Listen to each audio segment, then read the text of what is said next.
नेहा सिंह राठौड़ कभी यूपी में काबा पूछती हैं तो कभी बिहार में काबा पूछती हैं, लेकिन उनके अपने विचारों में काबा कोई पूछ ले तो चिढ़ जाती हैं।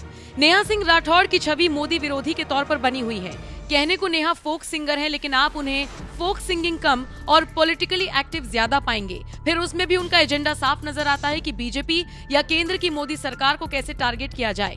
नेहा सिंह राठौड़ के विचारों पर कुछ लोग उनसे सहमत होते हैं तो वहीं कुछ लोग उनसे इत्तेफाक नहीं रखते।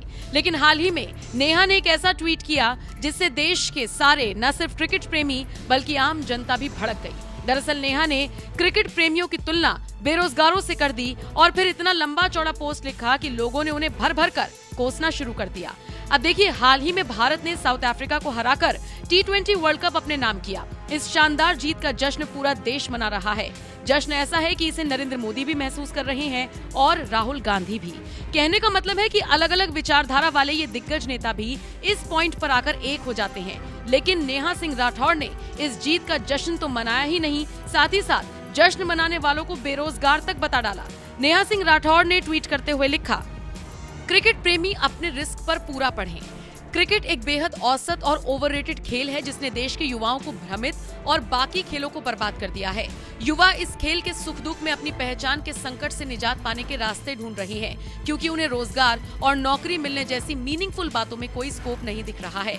जिस तरह निरुद्देश्य घूमते लोग सड़क की नीरस घटनाओं को भी बेहद रुचिकर ढंग से देखते और अपना मत देते हैं, उसी तरह समाज, परिवार और बाजार के मारे बेरोजगार युवाओं के पास खुश होने के लिए इतने कम मौके बचे हैं कि वो इस बेहद अर्थहीन चीज के इर्द गिर्द घेरा बनाकर खड़े हैं। BCCI अरबपति हो चुका है, बाजार मालामाल है और खिलाड़ी अपनी 7 पीढ़ियों का बंदोबस्त करके संन्यास ले रहे हैं। लेकिन इन बेचारों के पास सिवाय प्राइड मोमेंट की और क्या बचा है? मुझे गाली देने से कोई फायदा नहीं होगा। जाकर सरकार से रोजगार मांगिए और पेपर लीक के खिलाफ आवाज उठाइए, क्योंकि आपके पसंदीदा खिलाड़ी को आपकी बेरोजगारी और पेपर लीक से कोई फर्क नहीं पड़ता और शाहपुत्र के रहते उनकी औकात भी नहीं कि आपके फेवर में कुछ बोल दें। आपने अपने जीवन के सैकड़ों हजारों घंटे उनके लिए बर्बाद कर दिए, कीबोर्ड पर उंगलियां घिस डाली, लेकिन उनकी तरफ से आपके लिए 2 ट्वीट्स तक नहीं हुए। क्यों करेंगे वो? उनका एक एक ट्वीट लाखों करोड़ों का होता है और आप जाकर अपना बाजार भाव पता करिए। अब नेहा का ये ट्वीट आया तो बवाल तो मचना ही था। पूरा देश नेहा के पीछे पड़ गया। नेहा सिंह राठौड़ को ट्रोल करते हुए एक यूजर ने लिखा, नेहा जी आप किसी अच्छे मनोरोगी को दिखा ही लीजिए, आपकी बीमारी दिनों दिन बढ़ती जा रही है। एक और यूजर ने लिखा, कभी कभी तो दौरे भी पड़ते हैं। एक यूजर ने लिखा, वैसे मैं आपकी ज्यादातर पोस्ट से सहमति रखता हूं, पर माफी के साथ असहमति व्यक्त करता हूं और ये पूछना चाहता हूं कि खेल तो लोग अपने इंटरेस्ट के हिसाब से देखते हैं।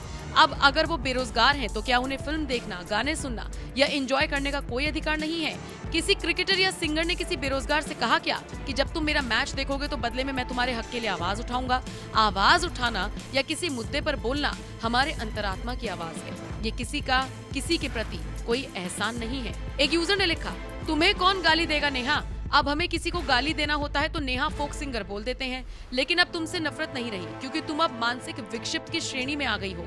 Get well soon. क्रिकेट खेल है, भरपूर रोजगार देता है, सब देशवासी खुश हैं। और हाँ, एडवाइस है, 10 जनपद किसी को नहीं छोड़ता, तुम्हें भी कहीं का नहीं छोड़ेगा। निश्चिंत रहो, मानसिक विक्षिप्त। तो वहीं एक और यूजर ने लिखा, बकवास करा लो बस तुमसे, बड़ी आई ज्ञाता बनने, खुद से तो कुछ हुआ नहीं, बाद में गली नुक्कड़ वाली सिंगर बन गई और सोहर गाने लगी। पढ़ने लिखने वाले तुमसे ज्यादा ज्ञानी हैं, उन्हें पता है कि आगे क्या करना है। तो देखा आपने किस तरीके से लोगों ने नेहा सिंह राठौड़ की क्लास लगाई। बहरहाल नेहा सिंह राठौड़ के इस ट्वीट को लेकर अब आप क्या राय रखते हैं? कमेंट करके अपनी राय हमें जरूर दें।